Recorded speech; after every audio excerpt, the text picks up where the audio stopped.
김은정의 국제뉴스 플렉스. 네. 2021년 동남아시아 정세 분석인데 제목이 맞나요? 그냥 뭐 여러 가지 얘기, 동남아 관련된 얘기를 저희가 좀 해보려고 합니다. 네. 예. 자, 왜 동남아 이야기를 이제 우리가 조금 더 이제 앞으로 올해는 더 동남아시아에 관심을 좀 가져야 되냐면은, 일단은 지금 아세안 지역이 미중 무역 분쟁 이후 중국을 대체하는 매력적인 생산 기지이자 소비 시장으로 부각하고 있는 상황이고요.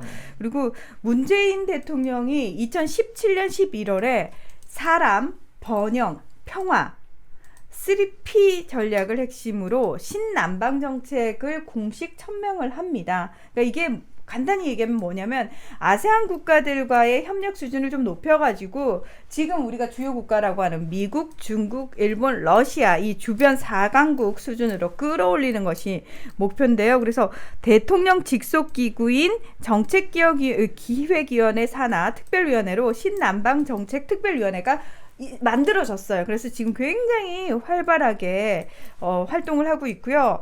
지금 신남방 정책 발표 이후 아세안 10개국 순방을 문재인 대통령이 완료를 했습니다. 그 당시에 이제 그 국내 언론이나 뭐 이런 야당 쪽에서는 미국, 일본 못 가니까 그쪽으로 간다고. 동남아 간다 그러면서 굉장히 폄하했었죠. 폄하를 많이 했었거든요. 근데 제가 그때 방송한 기억이 나요. 아, 이거는 정말 나도 깜짝 놀라, 신의 한 수다. 결과적으로 우리가 지금 가장 공략하기 쉽고 지금에 있는 위기 상황에서 가장 확실한 시장, 개척을 할 수 있는 시장을 공략한 거고, 시기로 보나 상황으로 보나 이게 절묘하게 잘 맞아떨어지는 현상이라고 얘기를 했어요. 왜 그러냐면 그쪽 국가들이 그 당시에 경제적으로 성장률을 올리고 있는 건 사실이지만 이게 남는 게 없는 성장률인 거예요. 왜냐하면 주 교역국이 중국하고 일본이거든. 그러니까 얘들이 뜯기는 그렇지. 상황인 거죠. 예를 들어 차관을 받았고 500억 주고 다리를 넣잖아요. 그러면 동네에 있는 그 목재를 5천억 원어치를 뺏기는 이런 방식의 계속되는 거래들을 하고 있는 게 중국과 일본이에요. 그러니까 그쪽에서 요구하는 거는 생산시설이거든. 공장이 됐든 뭐 이런 자동차를 만든 자동차 공장이 됐든 이런 것들을 해달라라고 그러니까 요구하는데, 지속 가능한 방식으로 우리가 성장할 수 있게 그 도움을 달라고 이 나라들은 손을 내밀었던 건데, 중국하고 일본 이 숭악한 것들은 그냥 쪽쪽 고혈만 그렇죠. 뽑아먹은 거예요. 그래서 결국은 그 나무랑 고무랑 원자재는 싸게 팔면서 저쪽에 있는 물건을 비싸게 들여와 갖고 먹다 보니까 전체적인 GDP 안에서 자국 국민들이 얻을 수 있는 이익보다는 여기하고 거래하는 외국 기업들이 얻어가는 수익이 훨씬 높으니까 이 뭐 죽서서 누구 좋은 개 주는 꼴을 계속 반복하고 있는 거지. 그러니까 성장률이 높으면 높을수록 더 오히려 손해인 거야, 얘네들 입장에서는. 그러니까 미국이 중남미를 상대로 하는 짓거리, 똑같은 짓거리를 중국하고 일본이 동남아를 애들이 상대로 어디서 한 배웠어? 거지. 지들이 미국한테 당해보고 그렇지. 체험해서 느낀 거 아니야. 그걸 그대로 한 거예요. 그래서 사실은 그런 와중에 사실 이 나라들이 바보가 아닌 이상, 아니 그러니까 그렇게 수십 년을 당하고 우리가, 아니 이 수많은 천연 자원을 가지고도 왜 우리는 잘 살지 못할까? 그리고 이 나라들의 물론 아직까지도 이렇게 권위주의적인 정권이 들어선 나라들도 있지만, 그래도 나름 민주적인 선거 절차를 거쳐가지고 들어선 정권들 입장에서는 뭔가 국가 발전을 더 많이 생각하는 그런 생각들이 이제 점점 구체화되고 있는 상황에서 마침 문재인 대통령이 이 나라들의 주목을 하고 굉장히 중요하게 대우를 하기 시작했다라는 거예요. 그 당시에 이제 문재인 대통령을 환영할 수밖에 없는 게, 사실 중국이 그 신남 그 1대1로 정책을 펼치면서 남중국해에다가 인공섬을 만들어가지고 거기에 영유권을 주장했잖아요. 아세안 10개국들의 바다가 동시에 중국한테 다 털려버린 거야. 그렇지. 근데 항의를 못해. 명주를 쥐고 있으니까 무역이라든지 경제라든지 안보에 대한 중국하고 대응할 수 있는 상대가 없단 말이에요. 그리고 이 나라들 입장에서는 기껏해야 중국에 대응해 줄 수 있는 뒷배라고 하면 미국밖에 없는데, 미국 이 숭악한 것들 역시 지네들 철저하게 자기네들 이익에 따라서 이 나라들을 호수아비 취급을 하거든요. 앰퓨어 부스터. 사실 제가 자동차 매니아잖아요. 이 앰피어 부스터를 좀 적극적으로 밀고 싶어요. 요거 두 개를 이제 한 세트로 해서 배송을 해드리는데, 이거 써보신 분들은 아시겠지만 실제 이게 노후된 차들, 15만 킬로 이상 된 휘발유차나 경유차들 같은 경우에는 출력이라든지 연비 개선되는 게 바로 보여. 엔진 소리 자체가 변한다니까. 이런 대단한 효과를 가진 제품을 제가 선정할 수 있는 게 저는 너무 좋아요. 이 앰피어 부스터를 넣었다가 자동차가 이렇게 망가지게 되면 배상물 보험이 들어있어요. 제가 방송에서 3억이라고 얘기해. 실제는 1억인데. 그래가지고 또 잘못했네. 송 작가 덕분에 배상물 보험 가액이 3억까지 올랐습니다, 여러분. 이 보험은 15년 동안 아직까지 한 번도 타간 사람이 없다니까. LPG 차는 안 되잖아요. 그렇죠. 전기차, 수소차는 안 됩니다. 요거 한 개를 연료 한 번 넣을 때 넣으시고요. 2회차 정도 연속으로 넣으시면 한 3, 4천 킬로 한 달 정도 타시는 데는 연비 개선 효과를 보실 수가 있습니다. 새 차도 넣어도 되나요? 예. 당연히 넣어도 돼. 직수입한 모리스라고 하는 미국 정품이고요. 자동차 선진국인 미국이나 호주, 영국 등에서 인정을 받고 사용되고 있다는 면에서 더욱 믿으셔도 된다는 말씀드리고요. 중소기업 하나를 살려서 키워내고 싶다라고 하는 생각이 들 만큼 좋은 제품으로 강추를 드리도록 하겠습니다. 네이버에서 산수몰 검색을 하시거나 02-931-2820으로 연락을 주시면 된다고 합니다. 그래서 두테르테 같이 대놓고 막 그 친미 노선 탔다, 친중 노선 탔다 하는 이런 애들 말고 나머지는 대부분 친중국 노선으로 안 입고 와도 중국말을 들을 수밖에 없는 입장에 있었는데, 그 가장 큰 이유가 뭐냐면 사실은 그 군수 물자 때문이에요. 이 나라들이 일단은 지네들끼리도 다퉈야 돼요. 그렇지. 이 열나라 그렇게 사이좋은 나라가 아니야. 없어. 이 나라들이 또 서로 역사적으로 얽힌 게 많아요. 그러니까 맨날 그 옆 동네에 있다 보니까 치고받고 하는 게 있어서 그렇지. 자존심도 되게 세요.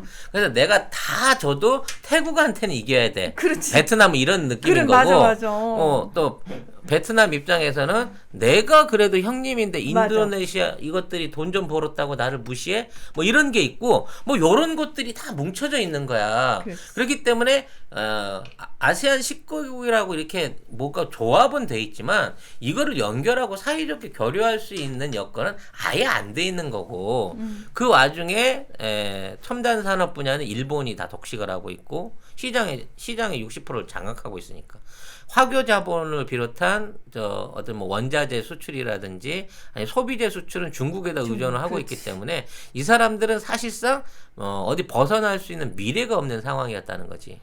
근데 갑자기 한국이 와가지고 얘기를 한 거예요. 자, 니네가 원하면 기술을 줄 것이고, 군사적인 지원이 필요하다 그러면 우리가 뭐 기존에 새 배를 군함을 만들어 줄 수도 있고, 기존에 있는 헌 군함을 그냥 양도해 줄 수도 있고, 무기 체계를 원하면 탱크가 됐든 자주포가 됐든 비행기가 됐든 우리 한국이 저렴하게 한국이 할 수 있는 수준을 해서 줄게 라고 얘기하면서 이러한 유에서 안보에 관한 부분을 먼저 건드렸다는 거야, 처음에.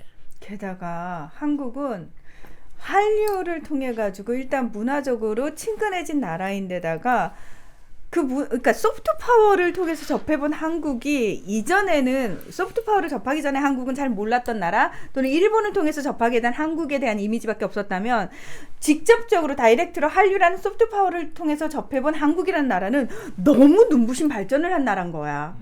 그러니 눈이 번쩍 뜨이는 거죠. 우리는 여기서 세상에 일본하고 중국밖에 없다고 생각을 했는데, 아니야, 한국이라는 너무나 뛰어난 나라가 있었는데 이 나라가 먼저 손을 내미는 거예요. 더더군다나 제일 감명받은 거는 우리 문재인 대통령의 겸손한 태도였지.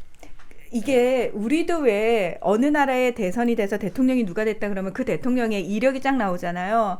일단 상식적인 수준에서라면 인권 변호사 출신의 대통령이라는 이거 자체가 사람들한테 어필하는 게 굉장히 큽니다.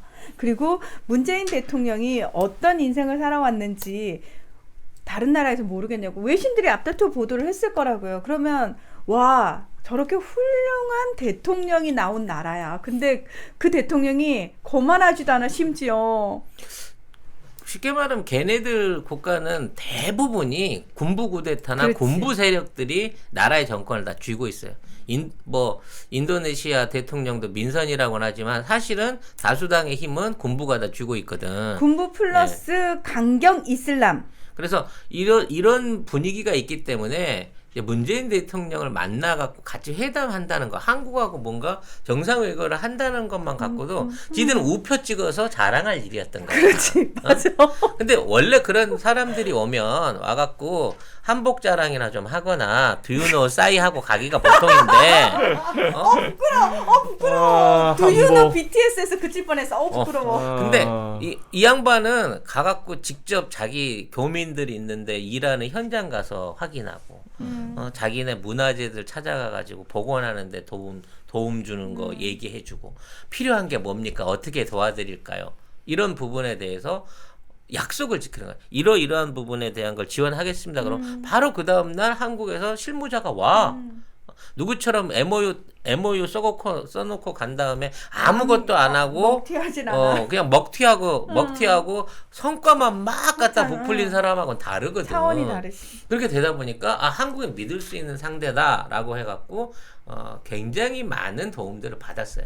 가장 대표적인 건 사실은 베트남은 원래 우리 삼성이 잘 가서 하고 있었기 때문에 좀 덜한 거고, 인도네시아가 기술적인 지원을 제일 많이 받았고, 그 다음에 군사적인 지원은 필리핀이 엄청나게 받았어요. 우리가 군함부터 시작해갖고 소총, 필리핀은 지금 경찰들이 다 한국총으로 무장하고 있거든.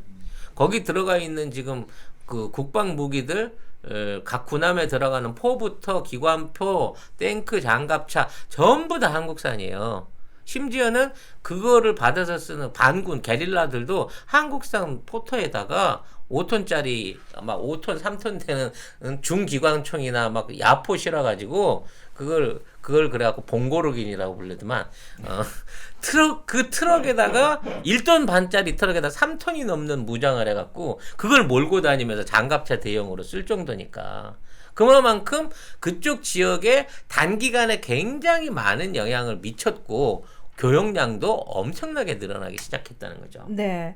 실제로요, 그 신남방 정책 발표 이후에 정말로 주변 4강 수준의 전략적 우호 관계를 구축을 해 나가고 있는데, 지금 상호 교역은 지난 3년간 28% 증가를 했고요. 상호 방문은 50%나 증가라는, 그러니까 정말로 뭔가 달라졌구나 관계가라는 게 눈으로 확인될 정도의 수치가 나왔다라는 겁니다. 국가 간 교역에서 3년 동안 28%, 30%의 교역이 늘어난다고 하는 건요, 정말 어마어마하게 큰 교역량인 거예요.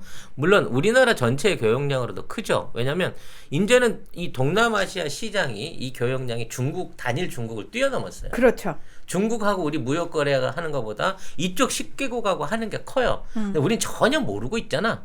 근데 아무튼 그만큼 단기간에 이걸 키워 올린 게 문재인 정부의 대통령 성과였다는 거죠. 지난 3년간 그걸 해냈다는 거예요. 그러니까 보세요. 동남아에 중국하고 일본이 돈을 쏟아부은 것과 시간을 생각하면은 우리는 문재인 정부 들어서 본격적으로 이거를 했다라는 거예요. 정부 차원에서. 그렇죠. 이전 이명박근혜를 생각해 보세요, 여러분. 가긴 맨날 갔어도 거기서 음식 먹고 사진 찍고 그게 다 한복 자랑만 했어. 하고 왔지 아무것도 안 해줬다니까.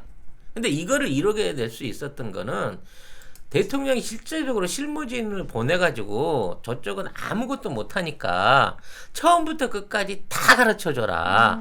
아낌없이 주고 거기에 대해서 앞으로 일할 수 있는 일거리들을 해갖고 우리 쪽으로 끌어들여라 라고 얘기를 해갖고 그만큼 국가 대 국가의 신뢰를 기반으로 해서 나머지 교육들을 보증을 해준 거야.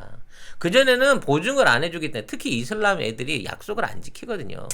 떼먹히는 거래 수없이 많았어. 그렇지. 그러니까 민간 대 민간으로 하게 되면. 내가 아주 인도네시아에 샘플 보낸 것만 생각하면 샘플만 2컨테이너를 보냈는데 샘플 값도 못 받았어 내가. 갑자기 또 열이 확 받네. 파산기로 갑자기. 파산기로 확 가네. 근데 그 이후로 우리나라에서 아예 그래서 우리나라 은행들을 현재 진출시켜갖고 이거 대통령 정책으로 간 거예요.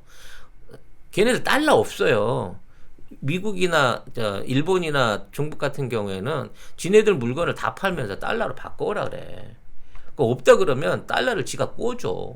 그리고 거기 이자를 받아 처먹어요. 근데 우리나라는 원화 결제나 교환 결제가 가능한 시스템을 해주기 위해서 우리 은행들 그쪽에다가 지점을 내갖고 그쪽에 보내서 서비스를 해준 거야. 그러니까 이게 차이점이에요.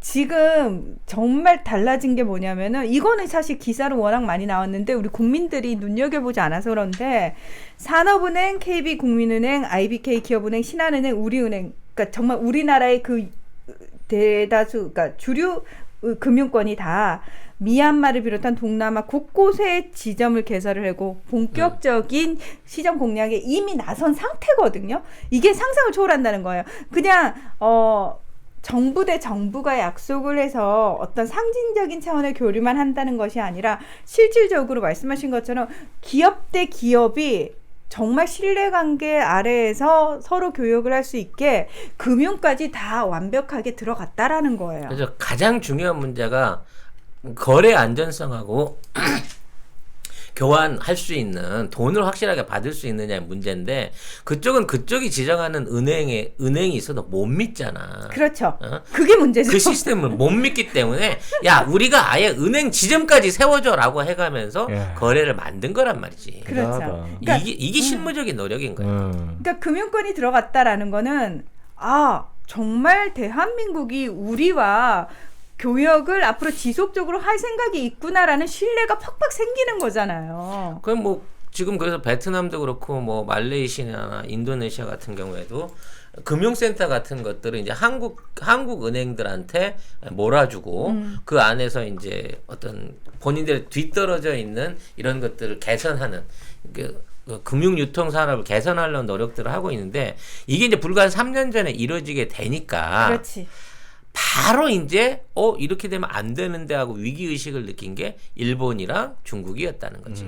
그렇습니다. 자, 그래서 이제 얘네들이 돈보따리를 싸들고 위정자를 만나러 가는 겁니다. 그렇죠. 예. 자, 일단 조금 더 국뽕을 한 스푼 더 얹어드리면요. 한국토지주택공사 LH가 해외에서 주도하는 첫 산업단지인 한미얀마 경제협력산업단지가 미얀마 양곤에 조성이 되는데요. 지난해 12월 24일에 착공식을 했습니다. 그리고 한국수자원공사 컨소시엄이 지난 5일에 2천억 원 규모의 까리안 광역상수도 국제경쟁 입찰 사업을 수주를 했습니다. 그래서 인도네시아에서 이 내년 하반기에 준공될 예정인 까리안댐에서 만든 물을 자카르타주, 땅그란시, 남땅그란시 이 세 개 지방자치단체에 공급을 하게 됐습니다. 우리 방식으로. 와. 그래서 하루에 약 40만 톤, 200만 명분의 물을 우리 방식의 상수도가 이제 들어서게 되는 거고요. 이런 게 굉장히 중요해요. 왜냐면은 표준을 만드는 거거든요. 그 나라의 시스템, 기간 산업의 시스템을 우리가 표준을 만들어 주는 거예요. 우리가 표준이 되는 거예요. 이거는 사실 쉽게 바꿀 수 없는 거거든요. 정권이 바뀌더라도 이걸 중국 걸로 바꿔가 안 되는 거예요. 이게 중국이 메콩강 관련해서 그쪽에 이제 메콩강 상류가 중국 땅에 걸려 있단 말이에요. 그렇죠. 거기다가 댐을 몽땅 지어가지고 밑에 있는 나라들은 물을 못 쓰게 해갖고 지금 물난리가 나게 맞습니다. 생긴 상황인 건데 맞습니다. 중국한테 시비를 못 걸어요. 일단 돈도 없거니와 수틀리면 때릴까봐. 근데 이 문제를 한국이 나서가지고 한국 기업이 들어가서 전체적인 수계 관리부터 시작해 수자원 관리, 배급, 보급 이런 사업들을 해주고 있는 거야. 중국을 견제하면서 합법적으로 이 사업이 진행될 수 있는 방식을 마련해주고 있는 거고요. 이런 방식으로 각 나라마다 그렇죠. 주요 SOC나 도시개발 사업, 특히 인도네시아의 신수도 건설 사업 같은 경우에는 수십조가 들어가는 사업인데 그렇죠. 이게 우리나라 세종시가 모델이에요. 우리 공무원들이 갖고 설계부터 시작해갖고 그 모든 것들을 다 짜서 진행을 하고 있어.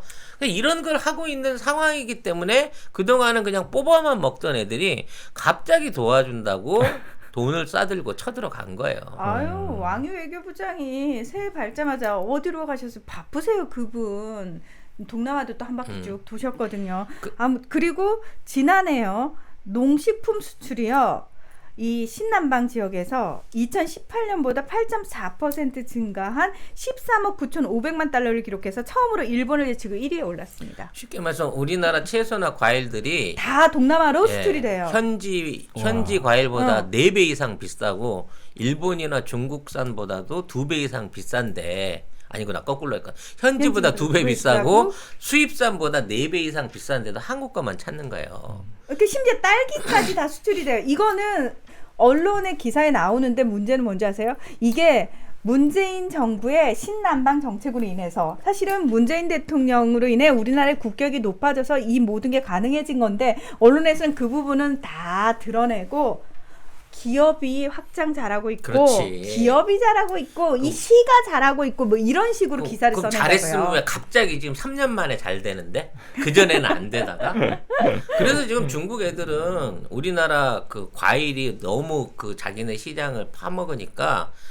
중국제인데 포장을 한글로 써갖고 팔아요. 이제 물건을 동남아에다가 쓰레기. 사과, 배 뭐 이런 것들을 포장하는데 메이드 인 차이나라고 구석에 조그맣게 써놓고 안 보이게. 한글로 해갖고 포장지를 만들어서 이걸 파는 거야. 그만큼 우리 위상이 올라가고 있는 상황이라는 거죠. 근데 이제 배신 얘기를 잠깐 해볼게요. 배신이 어떤 방식으로 이루어졌는지. 가장 먼저 베트남이 배신을 당했죠. 우리를 배신을 때렸지. 돈을 몽땅 싸들고 와갖고 부동산과 SOC를 키워준다 그래서 투자를 해주겠다 그랬어요. 누가? 일본이 베트남에 가서.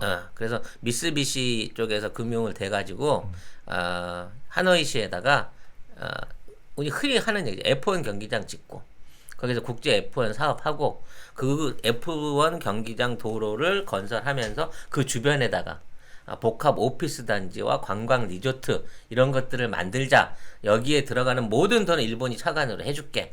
개발 이익은 니들하고 나눠 먹을게. 이렇게 된 거야.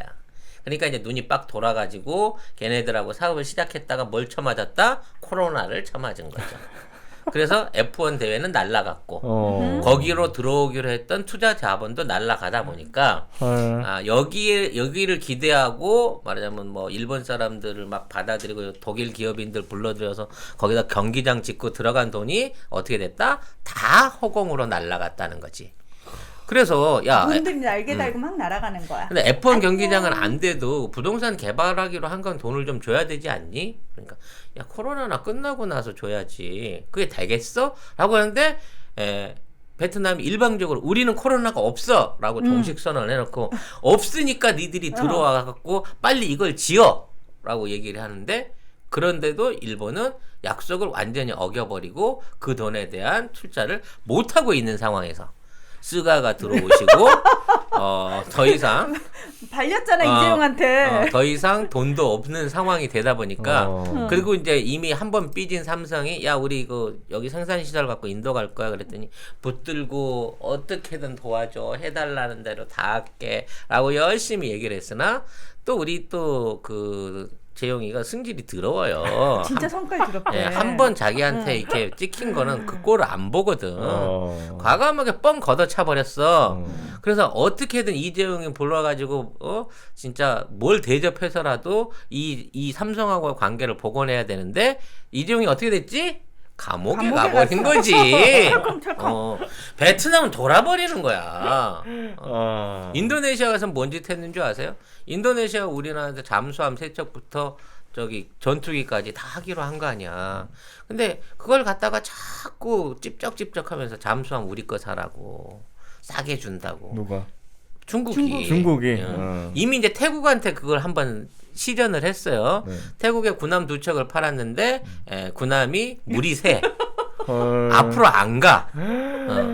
잠수함 3척을 1조 원에 판다고 하고 뭐 50년 분할을 해주겠다. 사주기만 하면 4조 원대 농수산물을 수입해주겠다. 온갖 감언이설로 계약을 맺었는데 분할 약속은 없어지고 거기에다가 원래 팔기로 했던 잠수함보다 등급이 확 떨어지는 데다가 가격도 1조 원에서 1조 5천억으로 올려버린 거예요. 그 와중에 이제 이거를 계약을 하면서 국방비를 거기다 다 쏟아 부었는데 이제 감사에 맞아갖고 지금 있는 태국 총리가 이것 때문에 좀 쫓겨나게 생긴 상황인 거예요. 그러니까 인도네시아도 그 비슷해요.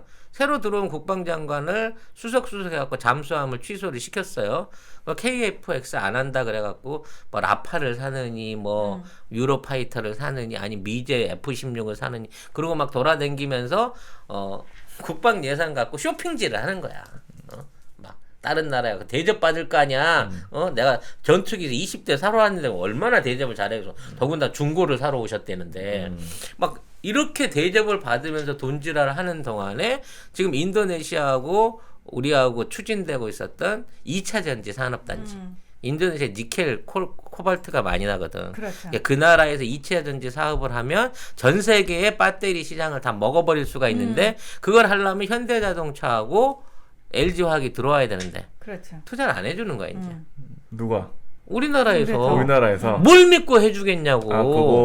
그거 다 취소했으니까. 그럼 신의를 안 지키는 꼴을 봤는데 그러면서 사실 우리가 저기 그 남미에 있는 그 염호에서 엄청난 리튬 강산을 또 개발을 하지 않았습니까? 포스코가 거기에서도 지금 와달라고 난리거든. 조만간 북한하고 연결이 되게 되면 정말 널려 있는 히토류가 지금 북한 평양 100km 거리 안에 있잖아요. 지금 굳이 인도네시아까지 들어가갖고 불안한 정치 상황에서 이거 해줄 이유가 없거든.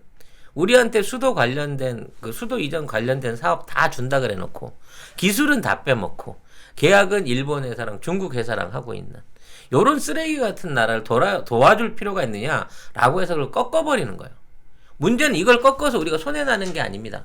여기에 투자하기로 했던 거를 주변에 있는 미얀마라든지 말레이시아 같은 국가한테 오히려 옮겨가는 거지. 그러니까 그 나라 입장에서는 야 한국이 손만 대면 부자가 되는데 이제 저 한국이 우리한테까지 오는구나 라고 하면서 서로 10개국이 서로 우리 편으로 만들려고 한국을 끌어들이려고 하는 경쟁 관계에 붙어 있는 거예요. 근데 이미 중국하고 일본은 나름대로 방해를 해보기 위해서 돈보따리도 던져봤고 로비도 던져봤으나 그게 오히려 그 돈을 받아 처먹은 정치인들의 지금 집권 어떤 그 기반을 흔들어 놓고 있는 상황인 거죠. 근데 지금 사실 말씀하신 나라들이 맞아요. 군부가 정권을 장악해서 어떤 비민주적이고 비인권적인 상황이 벌어지는 나라들도 워낙 많고 선거를 통해서 창출된 정권이라 하더라도 우리나라 예전에 그 권위주의적인 정권 독재에 가까운 그 모습을 하고 있는 나라들도 워낙 많아가지고 갈 길이 멀기는 해요. 예. 그런 상황이지만 분명한 건 거기가 굉장히 블루오션이라는 거. 그리고 이제 그 한 번씩 뜨거운 맛을 봤기 때문에 어차피 미국은 거기까지 와서 영향 미국은 안 하지. 안 미칠 게 뻔하고 지금 있는 경제를 되살리기 위해서 손을 뻗을 수 있는 게 동남아 주변국인데 어떤 국가가 가장 도덕적이고 양심적이고 공존할 수 있는 프로젝트를 제시하냐를 보여줬고 거기에 대해서 수혜를 받았던 베트남이나 인도네시아 같은 나라가 배신을 때림으로 인해 가지고 이제 그 나라 아니고 우리 그럼 뭐 미얀마 가지 뭐 그쪽 훨씬 더 난데 인도 가지 뭐 이런 방식으로 고개를 그렇죠. 돌리는 걸 보게 되면서 야 한국한테는 절대 잘못하면 안 된다라고 하는 위기감을 생기는 거예요. 또 하나의 중요한 부분이 아까도 얘기했지만 이 국방 기술이란 말이야.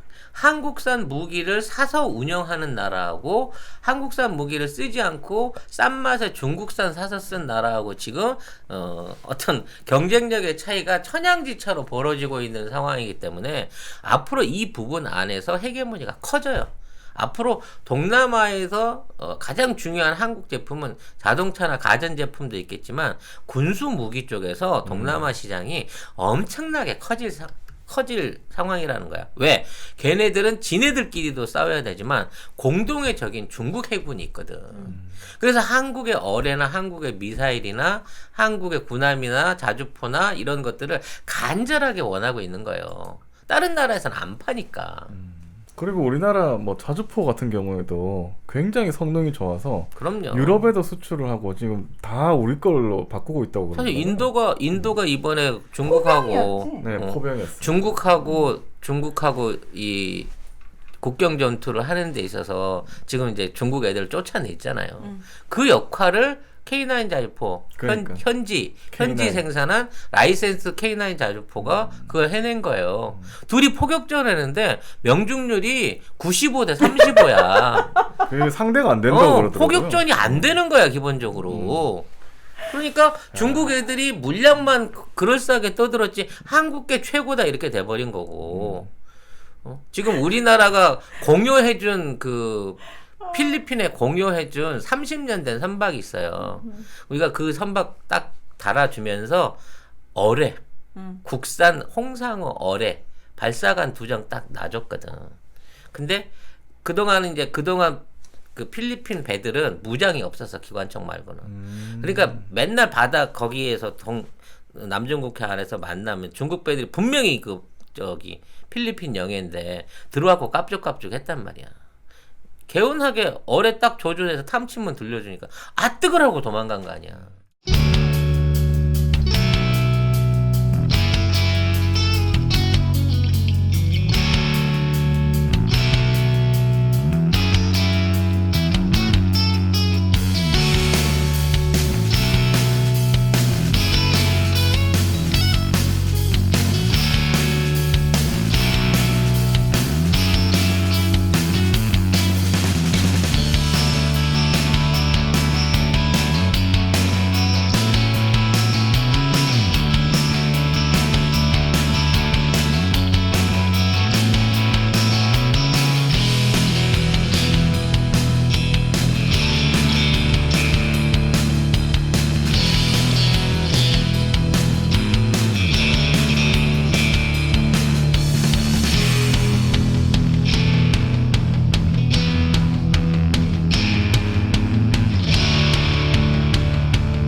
아까 파키스탄이래요.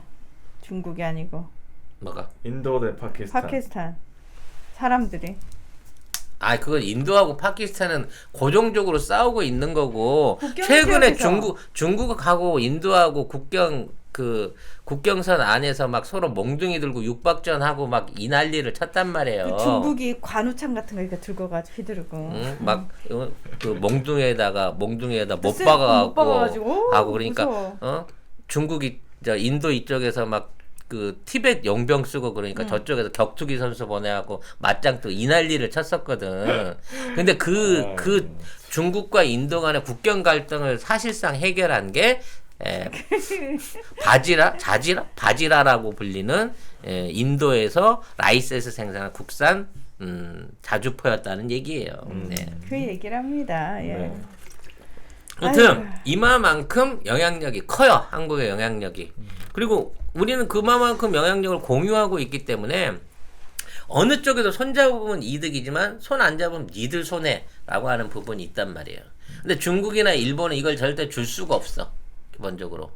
한국같이 거기에 투자해주고 거기에 생산시설 지어주고 공동으로 생산해서 세계에 팔아먹자 이 메커니즘이 없어. 일본 경제에는. 100% 하청을 받아갖고 지가 다 자체적으로 해결을 해야 되는 구조인 거야. 중국은 남중국해에서 군사 패권을 가져야 되기 때문에 맨날 싸게 군함 절반값에 만들어준다고 만들어주고는 늘 깡통을 줘. 원래 설계하고 계약하고 틀린 걸 준단 말이야. 그럼 이거 아니잖아. 원래 이 스펙 아닌 걸로 주기로 했었잖아. 아니야. 그 스펙이 맞는 거야.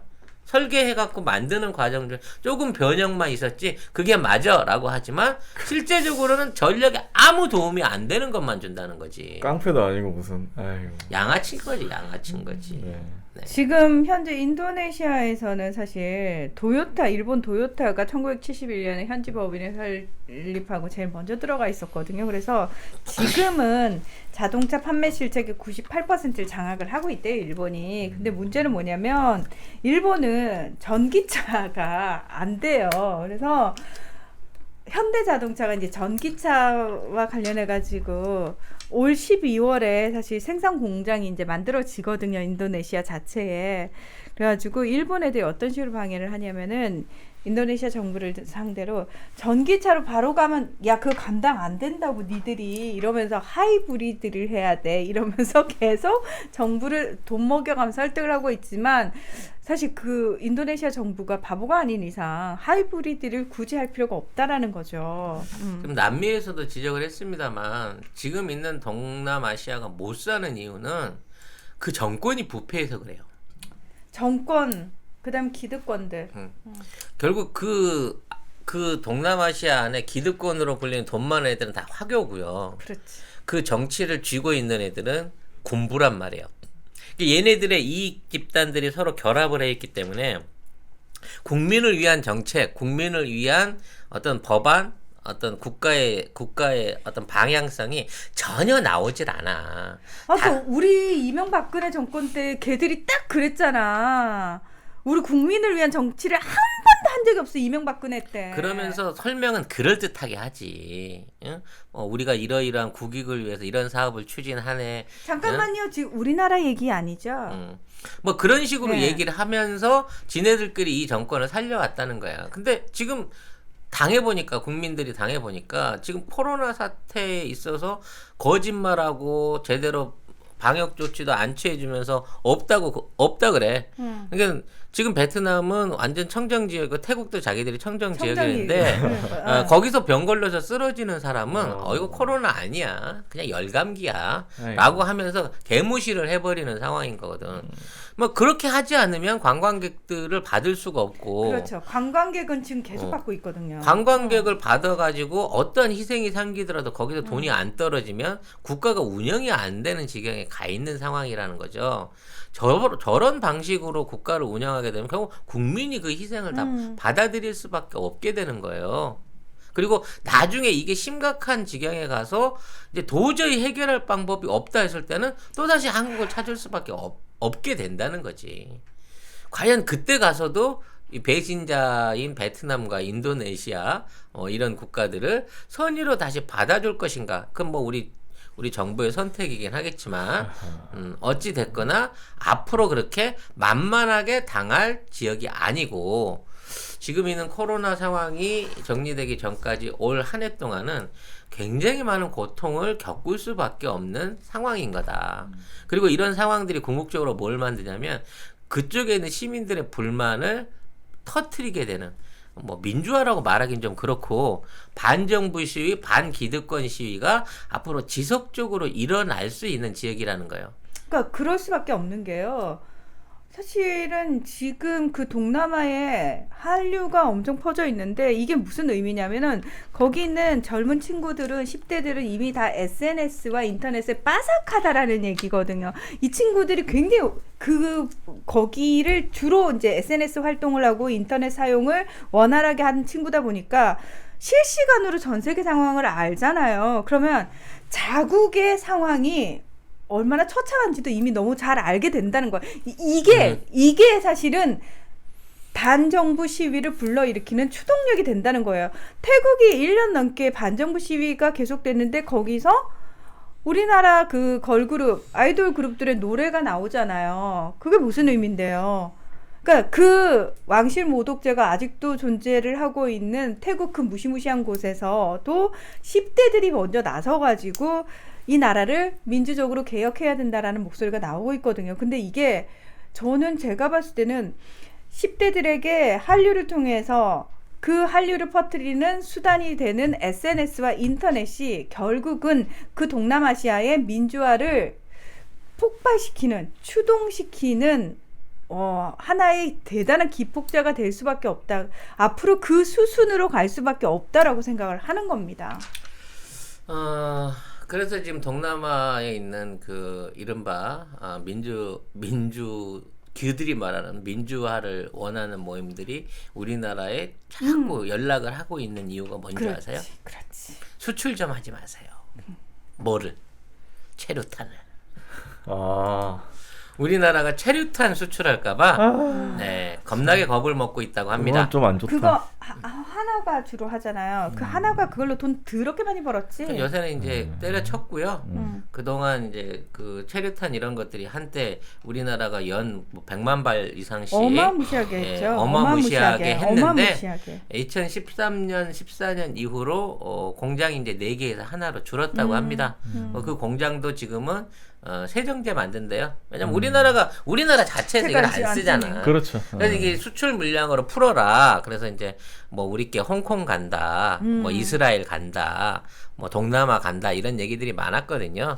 근데 걱정 마세요. 네. 문재인 정부는 그런 제품들 만들어서 수출하는 그런 비윤리적인 짓거리를 안 할 테니까 열심히 데모하시고 네. 민주화 일어나갖고 올바른 정부를 만드셔야 동남아가 앞으로 자국이 살아날 수 있다는 거예요. 그리고 한국하고 친하게 지내라는 거야. 맞아.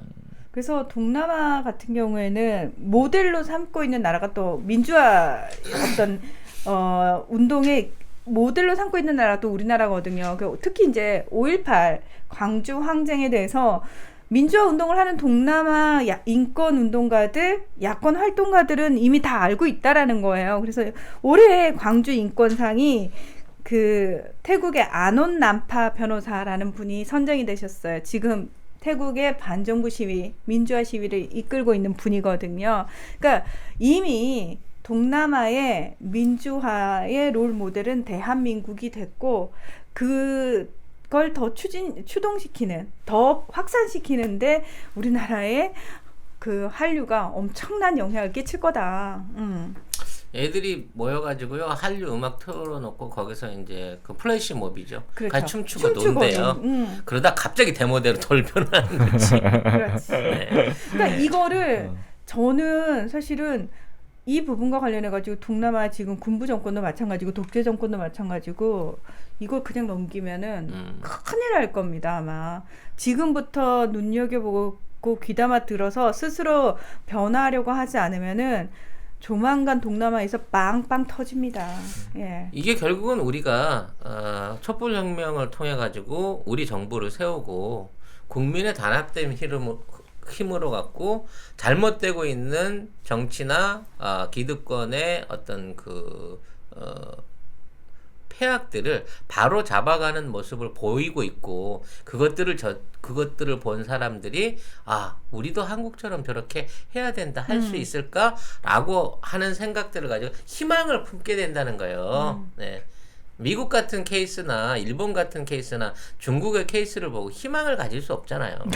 근데 전 세계의 국민들이 한국을 보고서는 희망을 가진다는 거예요. 부러운 나라라고 생각한다는 겁니다. 그렇죠. 그렇죠. 이렇게 만들 수 있는 거는 우리나라가 부자이거나 삼성이 잘해서가 아니고요. 우리가 그만큼 도덕적인 정권을 가지고 있다는 겁니다.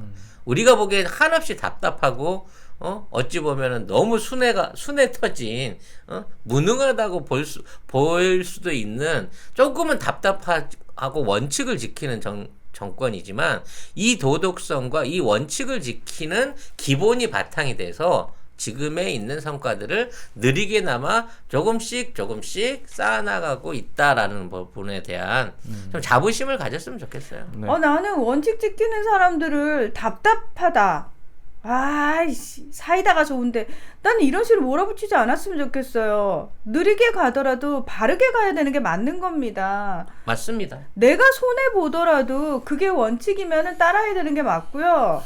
나의 이득이 먼저가 되면 안 돼요. 나의 이득이 먼저 되면 다 이명박근혜 정권처럼 되는 거잖아. 그럼요. 네. 우리 스스로도 내가 손해를 보더라도 나한테 당장 이득이 떨어지지 않더라도 이게 원칙이고 이게 대다수 국민을 위해서 또는 대한민국의 미래를 위해서 바람직하다 그러면 가야 되는 게 맞는 겁니다. 예. 그리고 우리 아이들한테도 그렇게 교육시켜야 돼요. 야, 약삭 빠르게 친구 제끼고 네가 1등하면은 장땡이지. 뭐 친구가 밥 먹여주냐. 우리 스스로 이런 얘기는 좀 하지 맙시다. 부끄럽게. 예. 알겠습니다. 네. 네. 자, 오늘도 동남아 관련된 내용들 정리해 드렸는데요. 배울 건 하나도 없고 가르칠 것만 많은 뭐 그런 교훈 없는 그런 나라들이었고 그렇게 된 결과가 정치를 못해서 그래요. 네, 우리는 정치 잘하는 겁니다, 여러분. 네. 우리 이제 다 돌아왔나요? 네. 빠진 데가 있는 거 아닌가? 아프리카. 아프리카 남았고 호주도 한번 호주. 해줄 필요가 있어요. 요즘 호주가 아주 난장판이거든. 지금 호주도 하고 있는 게. 예, 아무튼 뭐 이런 얘기들 앞으로도 시리즈로 지속적으로 여러분 찾아뵙도록 하겠고요. 네. 오늘도 긴 시간 같이 해주셔서 감사합니다. 러시아. 네. 러시아 러시아도 나왔다. 한번 할 필요 있겠네요. 아무튼.